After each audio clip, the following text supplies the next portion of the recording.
Donc maintenant, nous allons passer à la table, la session numéro 1, intitulée « Les leçons inaugurales des francophonies et de l'lusophonie en dialogue ».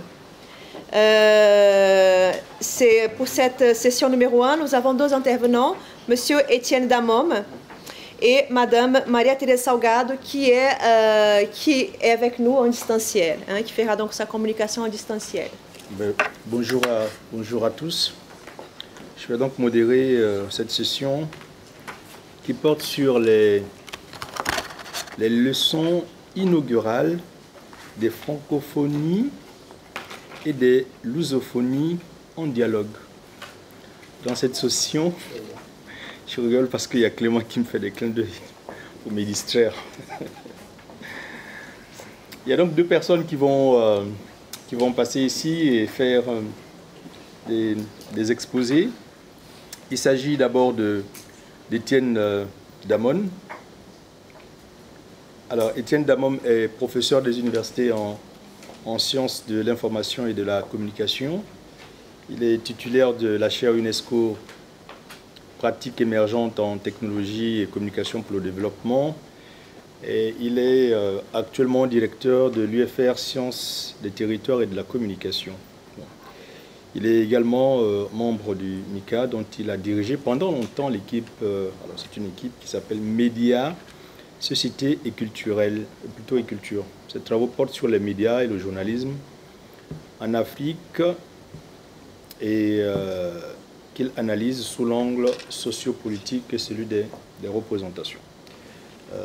Donc voilà, on va l'attendre. Je pense que la deuxième personne, c'est Maria-Thérèse Salgado. Mais elle est, voilà, exactement. Elle est à distanciel. Est-ce qu'elle nous entend? Oui. Non? Oui, parfait. Alors, je me permets de vous présenter. Vous-même, vous connaissez mieux que moi. Mais je vais le faire. Maria-Thérèse Salgado est professeure de littérature africaine à la faculté de l'Université fédérale de Rio Janeiro, c'est au Brésil. Ses recherches portent sur les images du rire. C'est original. La recherche du bonheur, les questions liées au genre, au féminisme et à la souffrance psychologique dans les littératures africaines et afro-brésiliennes. Elle a organisé plusieurs travaux dans le domaine de la littérature africaine et de la littérature comparée. Elle est la coordinatrice du groupe Recherche Écriture du corps féminin à l'UFRJ. Alors, je ne sais pas si c'est plus original. Non, mais je dis ça pour rigoler.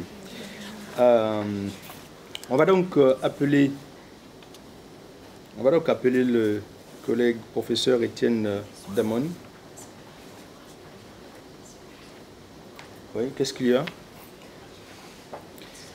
Donc, on va écouter les deux conférenciers et je vais suggérer que nous fassions le débat après avoir entendu les deux conférenciers. Je vais dire cela. Et mon cher Étienne, vous êtes impatiemment attendu ici. Bien, merci. Bonjour à tout le monde. Merci, chers collègues, Soraya, pour l'invitation. Merci à toi, mais aussi à toute l'équipe qui porte cet événement, qui porte aussi ce projet. Je suis honoré donc de débuter par les interventions scientifiques. Alors, je suis inscrit dans la session leçons inaugurales des francophonies et des lusophonies en dialogue. Je ne sais pas si mon intervention mettra cela bien en vue, puisque effectivement, elle portera sur les diasporas africaines, évidemment, pas seulement francophones, mais aussi anglophones et un peu lusophones, comme vous le verrez. Alors, je travaille habituellement sur les médias comme ça a été dit, les médias africains, depuis maintenant environ 2 décennies. Et depuis, au début des années 2010, je me suis intéressé un peu aux médias en dehors, donc médias africains, mais en dehors du continent africain, ce qui m'a conduit en 2012, par exemple, à analyser du point de vue journalistique les sites internet pour les sites internet des diasporas africaines pour répondre à la question est-ce que ce sont des médias, est-ce que ce sont les nouveaux médias des diasporas africaines, puisque eh bien, il y a eu des médias, en particulier la presse écrite, avant les années 1990. Et donc, depuis, je surveille un peu ce qui se passe en ligne et ce que les diasporas africaines produisent comme contenu, font circuler comme savoir, comme connaissance, comme élément culturel en ligne. Alors, je voudrais proposer, pour commencer, une petite histoire. Alors, je ne suis pas historien. Donc, mon histoire, en général, et même mes études commencent au début des années 1990. Je ne vais pas expliquer pourquoi, mais voilà, je travaille sur les médias contemporains et ceux qui diffusent encore aujourd'hui. Et j'analyse les pratiques, mais aussi, comme on l'a dit, les représentations qui sont les représentations contemporaines. Et donc, c'est une histoire contemporaine des médias diasporiques. Les études qui existent sur ce sujet-là, effectivement, indiquent qu'il y a eu des médias avant les années 1990, souvent des médias traditionnels, c'est-à-dire la presse écrite, à l'époque quasi essentiellement. Parce que, comme vous le savez, en France par exemple, jusqu'au début des années 1980, la radio est le monopole de l'État. C'est à partir de 1981, avec Mitterrand, que ce monopole, enfin que la dérégulation intervient, la libéralisation intervient, et donc tout ce qui pouvait être média, en particulier entre les mains des expatriés, donc des diasporas africaines, ne pouvait être que des médias de presse écrite, des magazines, mais aussi évidemment parfois donc des journaux. À partir des années 1990, enfin un peu après la première moitié des années 1990, avec la démocratisation d'Internet, eh bien, les médias commencent à se numériser. Alors, les gens qui étaient intéressés par, ou qui avaient de l'appétence en quelque sorte pour ce nouveau support de diffusion de connaissances, de stockage et de diffusion de connaissances, eh bien, ont commencé non pas à créer de nouveaux médias, mais à numériser les médias qui existent, à partager tout ou partie des contenus qui étaient publiés dans les exemplaires imprimés, en intégrant souvent ces contenus-là sur des sites internet, etc. Des magazines imprimés donc ont progressivement basculé en ligne et pendant ce temps-là aussi, les stations de radio qui entre-temps sont nées, effectivement avec la libéralisation qu'on appelait les radios libres en France, eh bien, ont commencé à proposer aussi une partie de leur contenu en ligne. Alors souvent,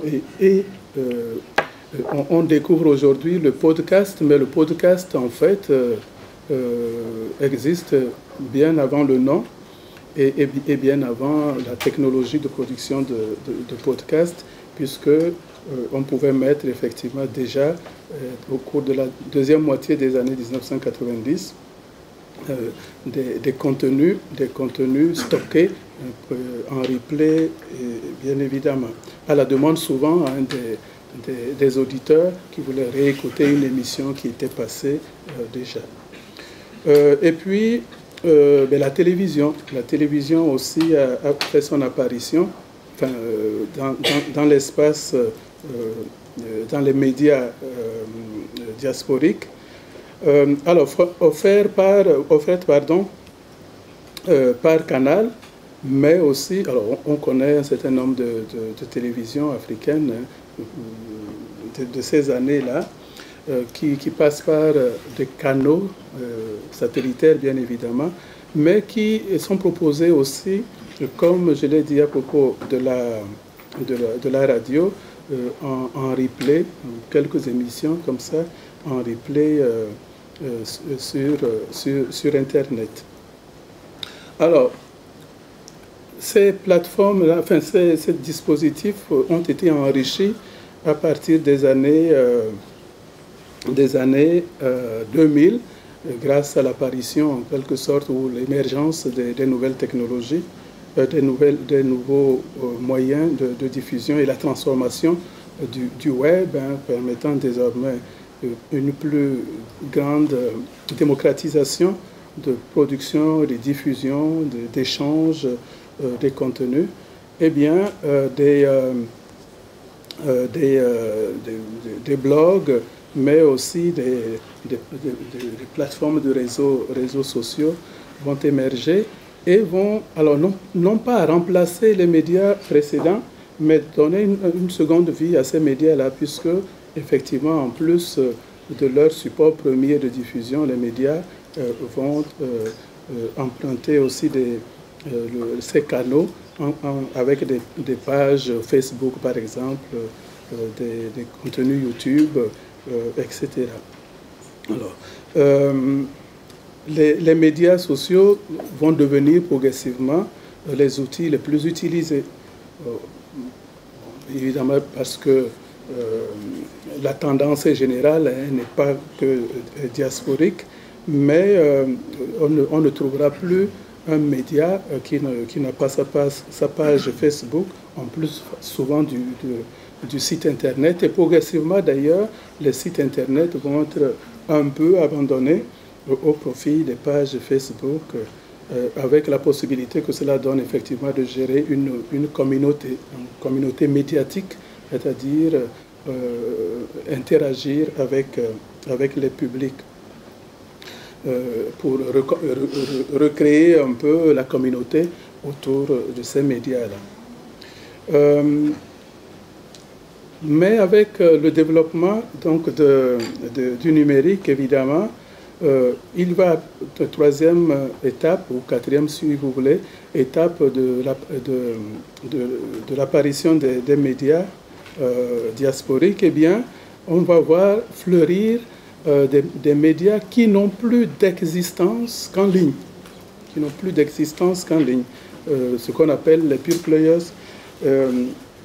C'est des magazines, des web magazines, c'est des web radios, c'est des chaînes de télévision qui n'ont d'existence qu'en ligne. Bien évidemment, il y a toujours des gens autour, des gens qui travaillent pour, etc. Mais il n'y a pas un lieu physique qui organise le traitement, la production et la diffusion de l'information. Et en fait, le plus fondamental dans cette histoire, c'est que les moyens de production et de diffusion sont d'emblée numériques et donc se passent directement donc, dans l'espace numérique. Je ne donne pas les exemples, mais vous les lisez au tableau. Maintenant, quelques chiffres un peu pour vous donner une idée. Alors, il n'y a pas une étude exhaustive de ces médias-là. L'étude que j'avais faite, alors, il y a Hassan qui avait fait une étude en 2006. Il s'était limité effectivement à l'espace français, l'espace diasporique français. et avait identifié à l'époque une dizaine de sites internet, etc. En 2012, quand j'ai fait ma première étude, il y en avait déjà pas mal, un peu plus. Et les chiffres que je vous donne, la date de 2021, la période Covid, j'avais profité un peu du confinement pour actualiser un peu les données, regarder, observer, étudier, passer du temps sur Internet pour voir un peu ce qui se passait. Et donc, c'est 150 pour ce qu'on pouvait trouver à l'époque avec les moyens qui existaient. Des sites Internet, des pages Facebook, des publications en ligne, des blogs, des web radios, des chaînes de télévision, des chaînes YouTube, et ça, évidemment, on ne peut pas les compter. À cela s'ajoute, à partir des années 2020, les discussions WhatsApp. Et pourquoi est-ce que j'intègre cela? C'est parce que les médias utilisent cet outil-là. J'ai été interviewé il y a une semaine par RFI pour commenter un peu la fermeture de la Voix de l'Amérique aux États-Unis. Eh bien, c'était via WhatsApp. Et donc, les médias utilisent beaucoup WhatsApp désormais, non seulement pour diffuser des contenus, mais aussi pour discuter avec les publics, et c'est important de le noter. Si bien que certains disparaissent carrément derrière un groupe médiatique via WhatsApp, etc. Si on veut regarder un peu plus quels sont ces médias, eh bien, on pourrait faire une sorte de première caractérisation autour de leur nature. Alors, évidemment, je l'ai dit, c'est des portails, hein, et des sites Internet et parfois des portails, c'est-à-dire qui agrègent un certain nombre de sites et qui drainent des informations sur un pays, par exemple, rassemblant un certain nombre de sites sur un pays. Mais des plateformes qui intègrent aussi souvent des médias traditionnels numérisés, la presse, la radio, la télévision, et puis des médias qui n'ont d'existence qu'en ligne, ce que j'ai appelé les pure players. Alors, en fonction de leur audience, c'est-à-dire des publics ciblés, des publics auxquels ils s'adressent, eh bien, on peut procéder à une deuxième caractérisation. On trouve une très grand nombre de médias que je qualifie de médias panafricains. Panafricains, c'est-à-dire qui mettent en avant des discours nationalistes. Hein. Pendant plusieurs années, entre 2005 et 2010, j'écrivais pour un journal de géopolitique, une revue de géopolitique française, Outre-Terre, et souvent en lisant un peu la presse africaine sur une thématique donnée.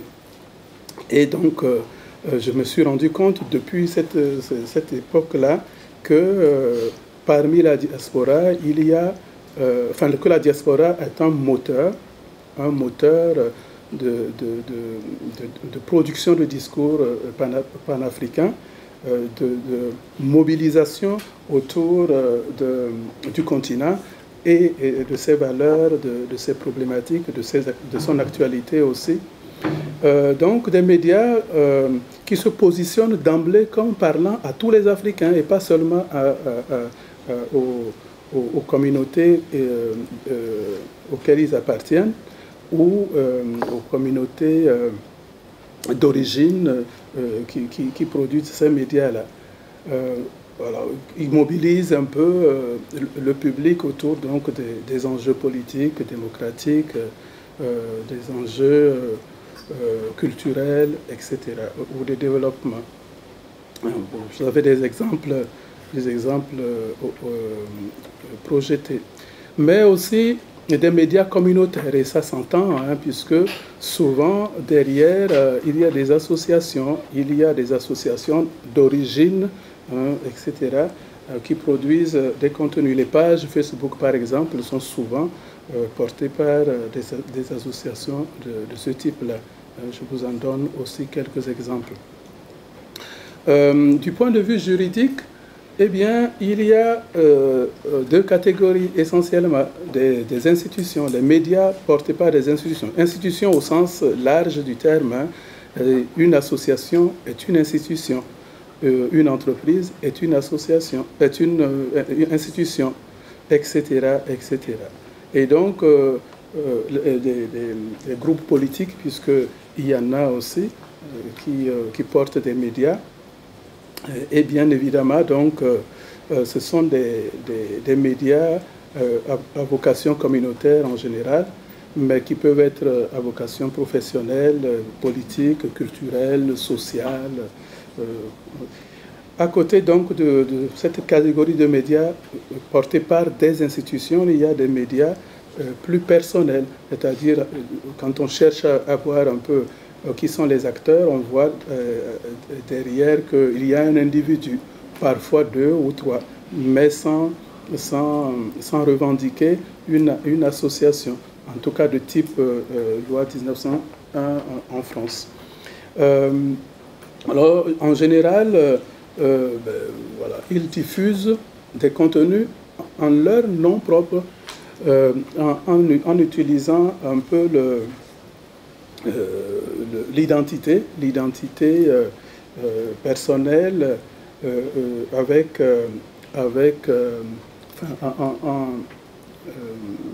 en lien avec l'actualité, souvent en commentant l'actualité, souvent en prenant position vis-à-vis donc de l'actualité sociopolitique, culturelle, etc. Et donc cette mise en scène de soi, hein, à travers des contenus, des moyens qui produisent des contenus et qui les diffusent, qui les font circuler. Si on regarde maintenant les acteurs, alors pour aller un peu plus en profondeur, eh bien on se rend compte que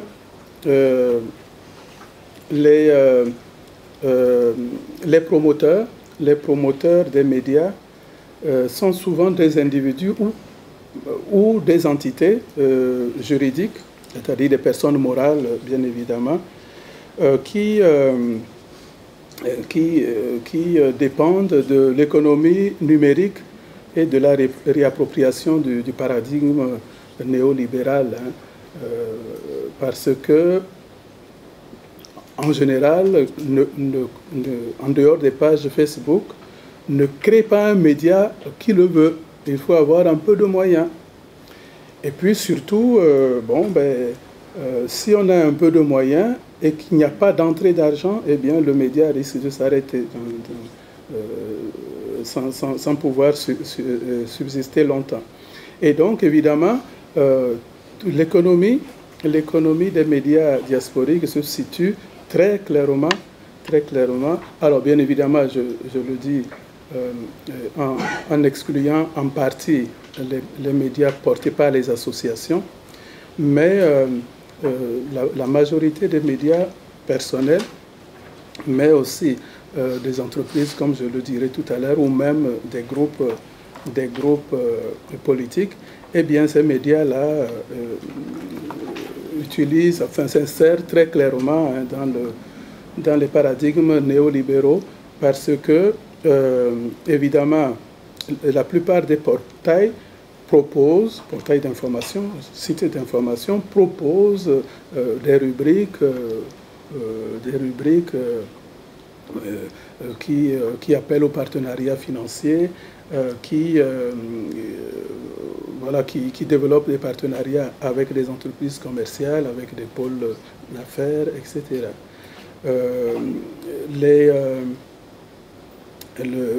Pour avoir des médias numériques, comme j'ai dit, il faut un capital financier, et donc on ne peut pas y échapper, quoi. Ensuite, pour comment on appelle ça, aller un peu plus en profondeur, voilà, les institutions, c'est les associations, c'est les entreprises, c'est les groupes médiatiques, c'est les partis politiques. Les associations, en grande partie, sont représentées par les associations des étudiants. Alors ici, je vous ai donné deux exemples, hein, l'Association des jeunes Guinéens de France ou des cadres angolais, par exemple, en France.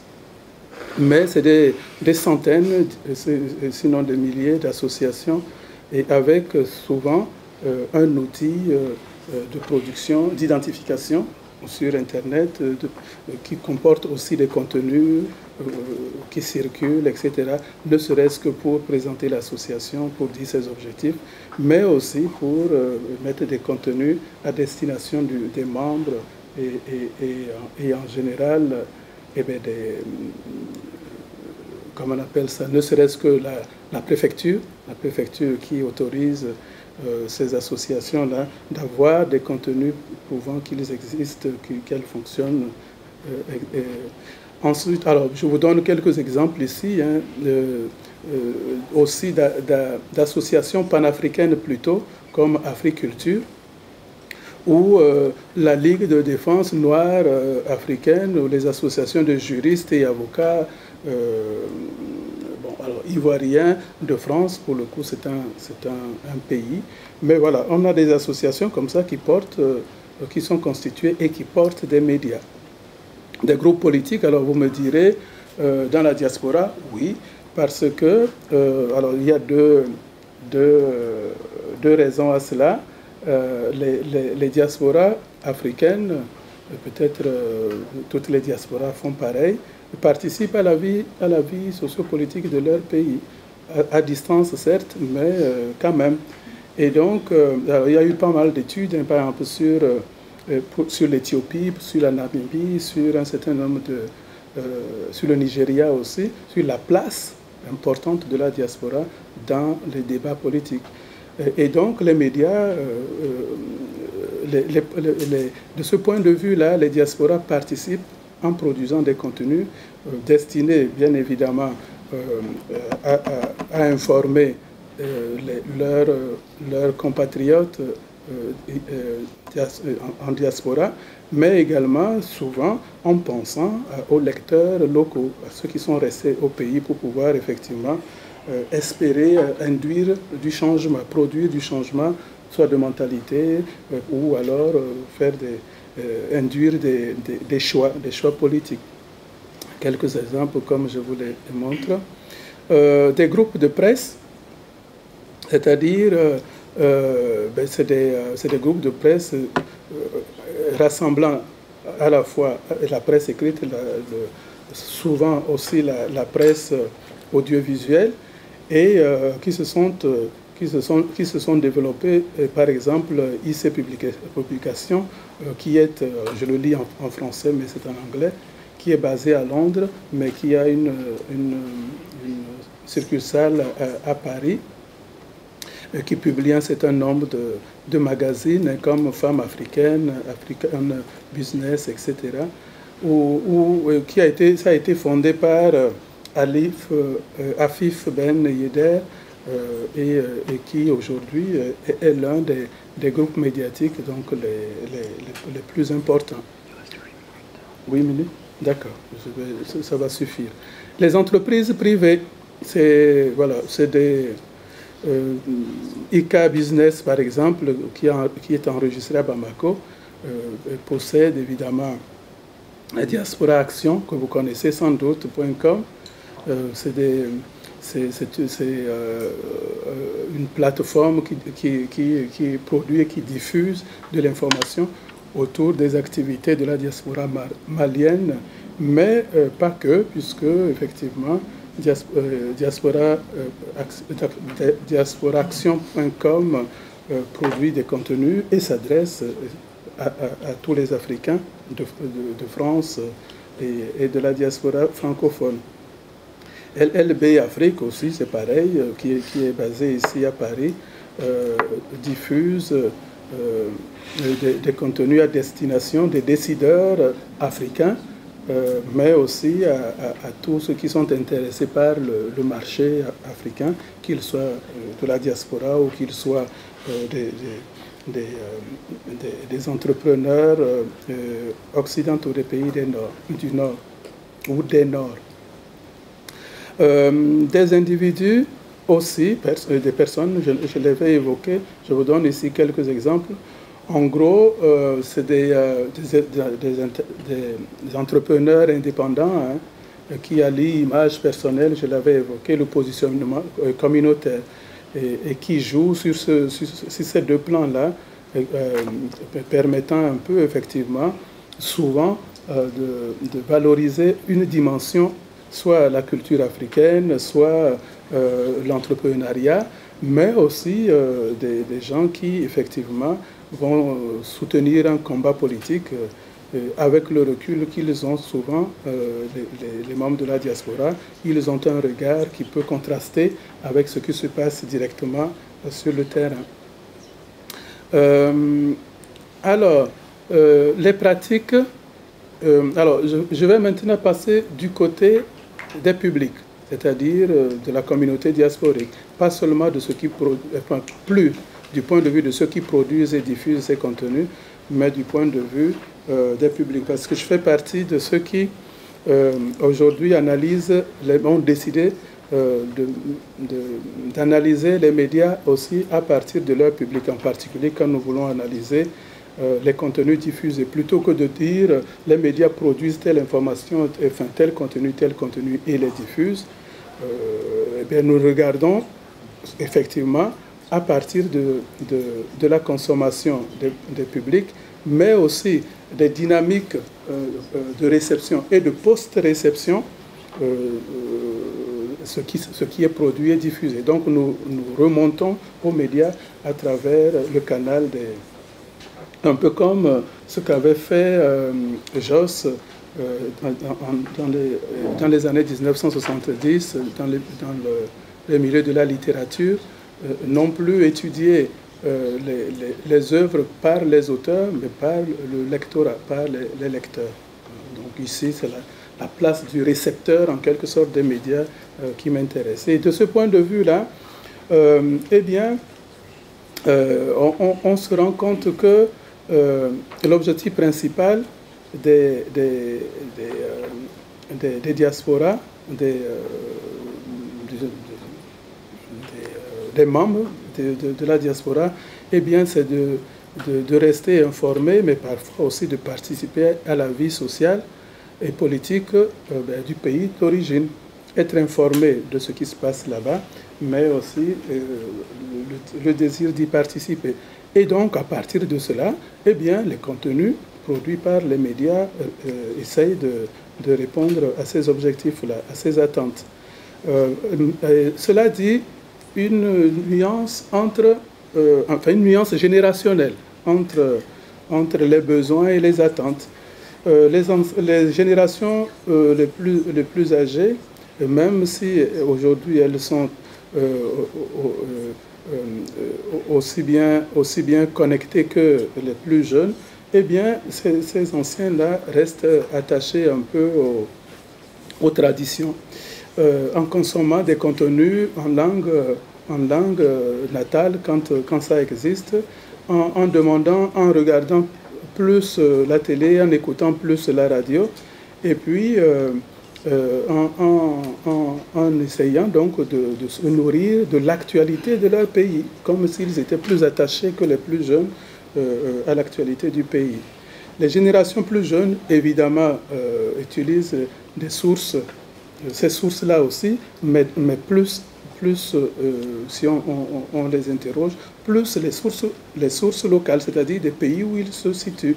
La diaspora jeune française, par exemple, les jeunes nés, en tout cas de la deuxième ou de la troisième génération, sont moins préoccupés par les contenus générés dans leur pays, dans les pays de leurs parents, pour plusieurs raisons, parce qu'effectivement, ils sont plus ancré un peu dans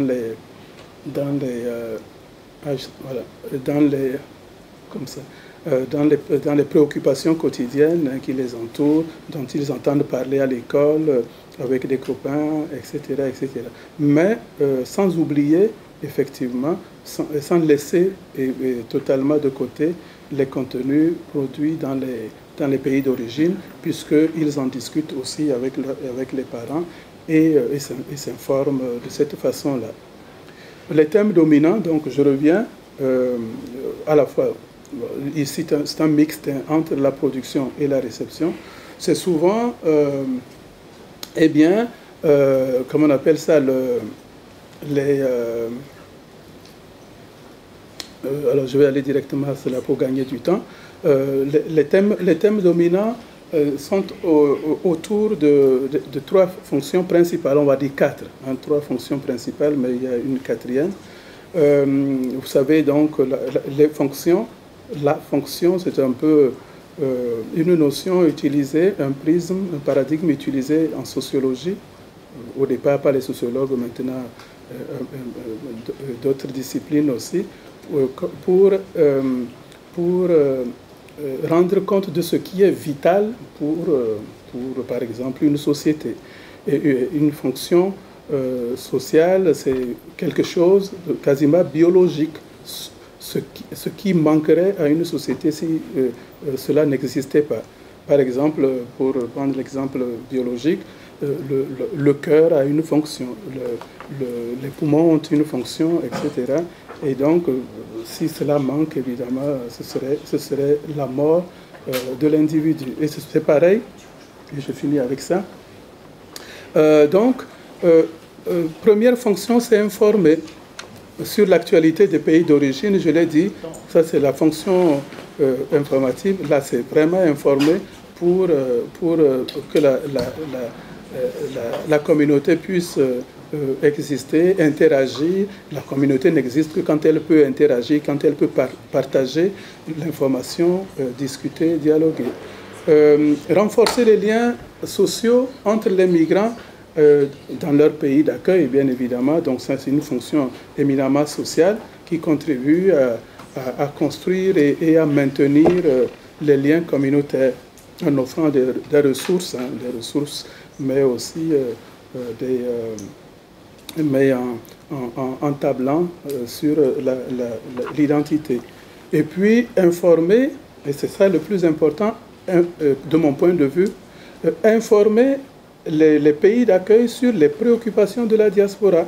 Et si on regarde les contenus médiatiques, on voit bien qu'en creux, ils s'adressent aux gens des pays dans lesquels ils produisent et diffusent ces informations-là. En gros, en disant, les médias français, je prends l'exemple de la France, quand ils parlent, ils ne parlent pas souvent de l'Afrique, mais quand ils parlent de l'Afrique, eh bien, ils donnent à voir uniquement la guerre, la famine, le sous-développement, etc., etc. Et nous, l'Afrique, ce n'est pas que ça. Ou en tout cas, l'Afrique, c'est autre chose que cela.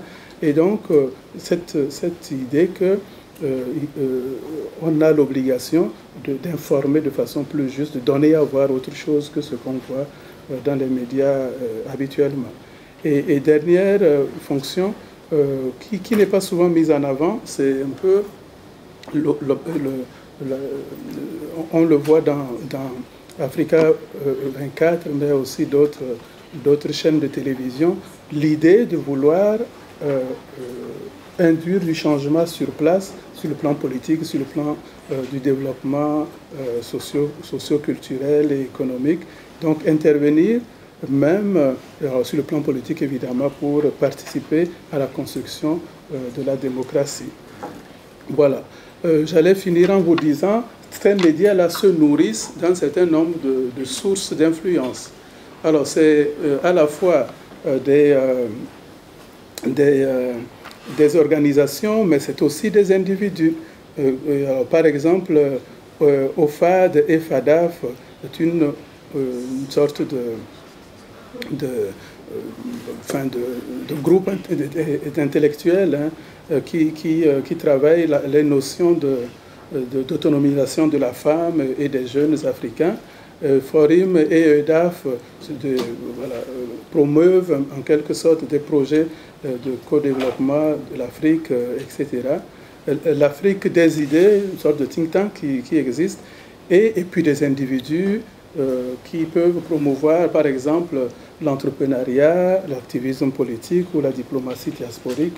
Et donc, ce sont les personnes qui font des conférences et qui nourrissent ensuite les contenus des médias diasporiques. Voilà, je finis là-dessus. C'est un sujet très très vaste, on aurait pu passer une journée entière. Je suis désolé d'avoir... Alors, j'ai nourri le PowerPoint de façon, enfin, exprès pour que ça compense un peu le temps. Voilà. Ok.